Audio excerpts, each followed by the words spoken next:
Praise the Lord कलीसिया। जैसे कि मैंने अपने अपने पिछले डिवोशन में बताया था कि हमें अपनी ज़िंदगी की हर एक परिस्थितियों में परमेश्वर के पास जाना है, राइट। लेकिन अब हमें परमेश्वर के पास अब जाना ही नहीं है, लेकिन हमें परमेश्वर के पास रहना है हमेशा के लिए। और जब मैं आपसे ये कहता हूँ कि हमें परमेश्वर के पास रहना है, तो इसका मतलब क्या ये कि मैं हर समय परमेश्वर के से प्रार्थना करते रहना चाहिए अपने सारे कामकाज को साइड में रख के? नहीं। आइए हम वचन की ओर बढ़ते हैं कि भजन संहिता में दाऊद क्या कहते हैं।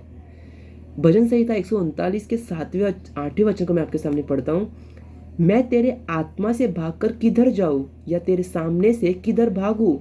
यदि मैं आकाश पर चढ़ूँ तो तू वहाँ है, यदि मैं अपना बिछौना अधोलोक में बिछाऊँ तो भी वहाँ तू है। यहाँ पर हम देखते हैं कि जो दाऊद है वो ये कहते हैं कि परमेश्वर तू हर जगह उपस्थित है, ऐसा कोई स्थान नहीं है कि जहाँ तू उपस्थित ना हो।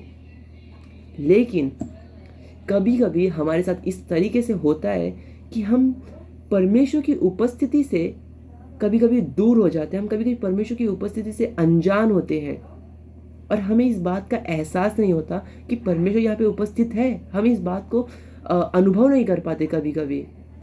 एक उदाहरण के तौर पे हम लेते हैं याकूब की उत्पत्ति का 28वां अध्याय 16वां वचन, जहाँ पर हम देखते हैं कि याकूब एक निर्जन स्थान पर सोए हुए होते हैं और उन्हें परमेश्वर एक दर्शन देता है, राइट।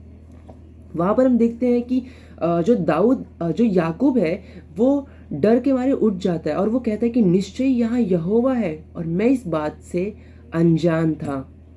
यहाँ पर हम देखते हैं कि जो सर्वव्यापी परमेश्वर है वो वहाँ उपस्थित थे, लेकिन याकूब इस बात से अनजान था, राइट।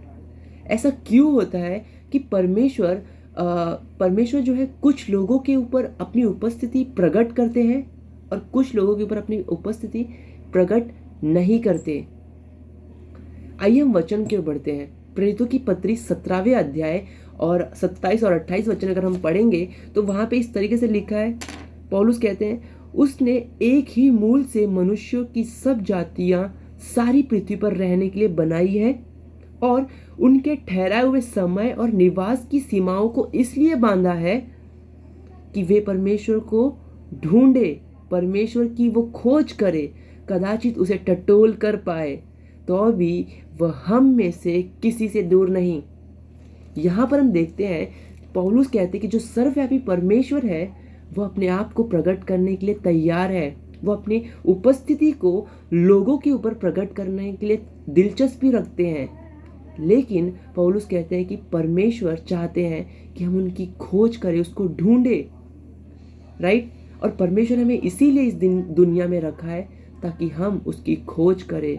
और जब हम परमेश्वर की खोज करते हैं उस समय हमें क्या पता चलता है? उस उपस्थिति में हम परमेश्वर के और भी करीब आते हैं, हम परमेश्वर को जानते हैं जब हम परमेश्वर की खोज करते हैं, राइट। और जब हम परमेश्वर की खोज करते हैं तब परमेश्वर हमारे और भी करीब होता है और ये हमारे जो परमेश्वर की जो उपस्थिति है वो हमारे लिए वास्तविक बन जाती है तब, राइट। आज परमेश्वर आपसे और हम सब से ये चाहते हैं और वो ये चाहते हैं कि वो अपने आप को हम पर प्रकट करे, लेकिन ये ज़रूरी है कि हम परमेश्वर की खोज करें, उसके वचनों के ऊपर मनन करें, उसके वचनों का ध्यान करें, उसके वचनों को सीखें हम, राइट। और तब परमेश्वर की उपस्थिति हमारे लिए वास्तविक बन सकती है और हम उसको अनुभव कर सकते हैं अपनी ज़िंदगी में। तब हम अपनी ज़िंदगी के चाहे कोई भी कठिनाई से क्यों ना गुजर रहे हो, उस समय इस बात को हमारे हृदय में ये एहसास होगा, ये अनुभव होगा कि परमेश्वर हमारे साथ है और वो हमें सांत्वना देता है। परमेश्वर की उपस्थिति में हम सामर्थ और वो क्या कर सकता है, वो कौन है, ये सब बातों को हम जान पाते हैं और वैसा चल पाते हैं और ये हमारे लिए सहायक सिद्ध होता है, राइट।